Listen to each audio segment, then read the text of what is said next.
Breaking news చూస్తున్నాం. బెంగళూరులో ఘోర ప్రమాదం చోటు చేసుకుంది. కేఆర్ మార్కెట్ నగర్తపేటలో 4 అంతస్తుల భవనంలో మంటలు అంటుకున్నాయి. ఫస్ట్ ఫ్లోర్లో ఏదైతే ప్లాస్టిక్ వస్తువులు ఒక షాప్ ఉంది, ఆ షాప్లో షార్ట్ సర్క్యూట్ అవ్వడం కారణంగా మంటలు చెలరేగి పై ఫ్లోర్స్కి అన్నిటికీ అంటుకున్నట్టు కనిపిస్తుంది. సో ఒక్కసారిగా అన్ని ఫ్లోర్స్కి మంటలు వ్యాపించాయి. ప్రమాదంలో 5 వ్యక్తులు అక్కడే సజీవ దహనమైనట్టు తెలుస్తుంది. సో మృతుల్లో 4 ఒకే కుటుంబానికి చెందిన వారు. ఇదే ఇన్సిడెంట్ మనం ఇంతకుముందు చూస్తే కనుక చార్మినార్ దగ్గర కూడా ఇదే ఇన్సిడెంట్ జరిగింది. ఇలానే ఒకే కుటుంబానికి సంబంధించిన వాళ్ళు చాలా మంది చనిపోయారు. సో ఇప్పుడు కూడా బెంగళూరులో ఇలాంటి ఇన్సిడెంట్ ఒకటి జరిగింది. మృతులు మదన్ కుమార్, అలాగే దాంతోపాటు సంగీత, తన కొడుకు మితేష్, అలాగే విహాన్, సురేష్గా గుర్తించారు.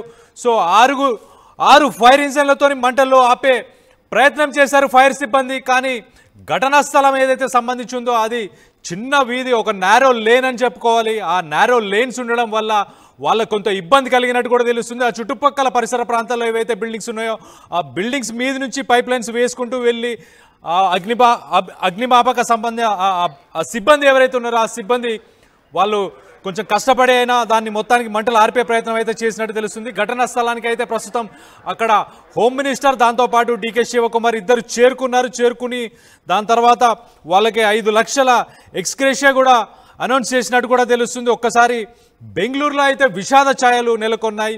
ఏదైతే కేఆర్ మార్కెట్కి సంబంధించి నగర్తపేట అని చెప్పి ఒక నగర్తపేటలో ఈ ఇన్సిడెంట్ చోటు చేసుకుంది. అక్కడ చిన్న వీధులు, నేరో లేన్స్ ఉండడం వల్ల ఆ అగ్నిమాపక సిబ్బంది ఎవరైతే ఉన్నారో వాళ్ళు అక్కడ చేరుకోవడానికి కూడా కొద్దిగా ఇబ్బంది కలిగినట్టు కూడా తెలుస్తుంది. దీనికి సంబంధించి ఒక్కసారి ఆ విజువల్స్ చూసే ప్రయత్నం చేద్దాం.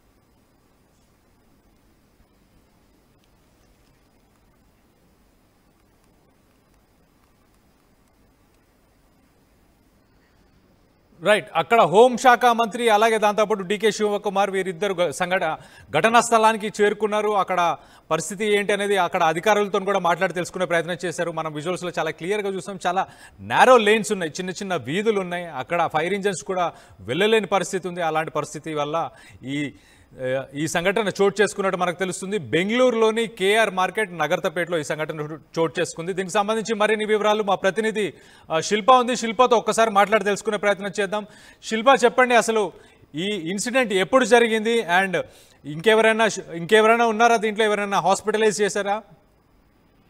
బెంగళూరులో ఘోర అగ్ని ప్రమాదం జరిగింది. ఈ ఘటన అనేది తెల్లవారుజామున ఉదయం 3 గంటలకు జరిగినట్టు కూడా తెలుస్తుంది. ప్రధానంగా ఏదైతే కేఆర్ మార్కెట్ నగరపేటలోని 4 అంతస్తుల భవనాల్లో ఈ మంటలు అనేవి చెలరేగాయి. అక్కడ ఉన్నటువంటి ప్లాస్టిక్ గోడౌన్లో ఈ మంటలు అక్కడ మొత్తం కూడా ప్లాస్టిక్, అదేవిధంగా ప్యాకింగ్ చేసే యూనిట్ ఉంది. మొదట అక్కడ కారణంగా మొదట మంటలు అనేవి చెలరేగా అనంతరం మొత్తం ఆ భవనం మొత్తం కూడా 4 అంతస్తులు ఉంటుంది, మొత్తం కూడా వ్యాపించాయి. ఒకవైపు ప్లాస్టిక్ కాటన్ తో మంటలు అనేది వేగంగా అలుముకున్నాయి.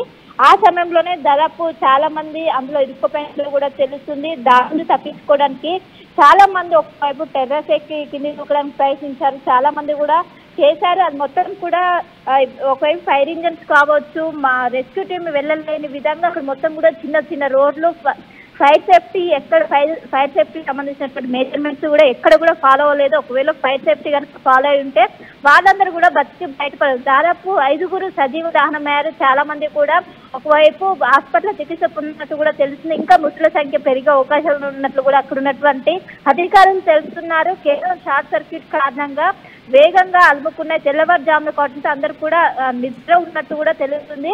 ఆ నిద్రలో ఉన్న సమయంలోనే ఈ విధంగా అందరూ కూడా ఒకవైపు రియలైజ్ అయ్యే సమయంలోనే జరగాల్సినటువంటి నష్టం జరిగింది. ఒకే కుటుంబానికి చెందినటువంటి 4 ఆ మంటలో చిక్కుకొని బయటికి రాలేక 4 చనిపోయారు. ఇంకో వ్యక్తి వేరే సెకండ్ ఫ్లోర్ లో ఉన్నటువంటి వ్యక్తి అలాగే మొత్తం కూడా 5గురు మరణించారు. అక్కడికక్కడికే సజీవ దహనమైనట్టు కూడా తెలుస్తుంది.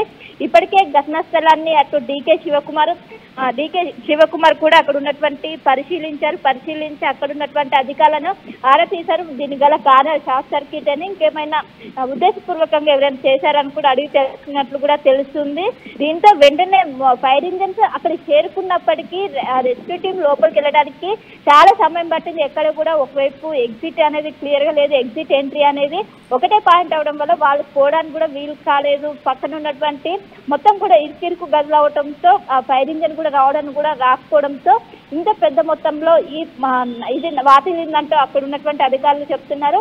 మొత్తం మీద దీనిపైన ఖచ్చితంగా ప్రభుత్వం సీరియస్ గా తీసుకుంటే ఒకవైపు ఇటు ఎవరైతే మరణించారో వాళ్ళకు కూడా కాసేపట్లో ఎక్స్గ్రేషియా కూడా ప్రకటించే అవకాశాలు ఉన్నట్లు కూడా ఒకవైపు సమాచారం అందుతుంది.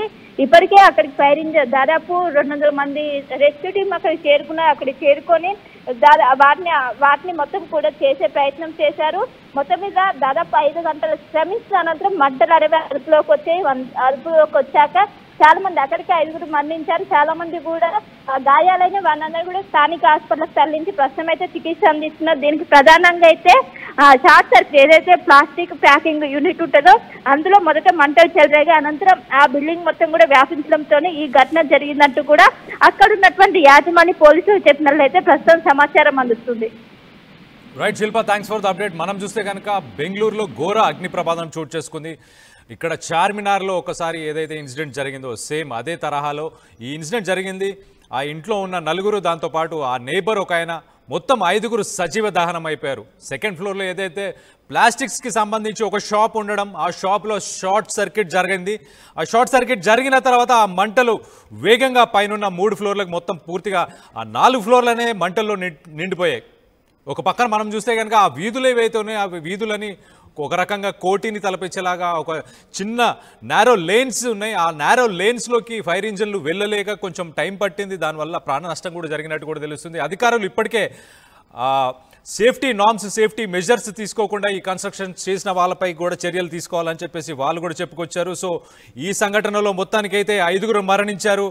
మదన్ సింగ్ 38 సంవత్సరాలు, తన భార్య సంగీత 33 సంవత్సరాలు, అలాగే తన 2 కొడుకులు రితేష్తో పాటు విహాన్ 5 సంవత్సరాలు, అలాగే తన నేబర్ సురేష్ కుమార్ అని చెప్పి ఆయన 26 సంవత్సరాలు. మొత్తానికైతే 5గురు సజీవ దహనం జరిగింది. ప్రాణ నష్టం అయితే జరిగినట్టు చాలా క్లియర్గా తెలుస్తుంది. ఏదైతే ఎలక్ట్రిక్ షాక్ సర్క్యూట్ జరగడం వల్ల ఇదంతా జరిగినట్టు ఇప్పుడు ప్రస్తుతానికైతే ఇన్వెస్టిగేషన్స్ ఇంకా పూర్తి కాలేదు. బట్ ఇప్పటికైతే షార్ట్ సర్క్యూట్ జరగడం వల్ల ఇదంతా జరిగిందని చెప్పి చెప్పుకొస్తున్నారు.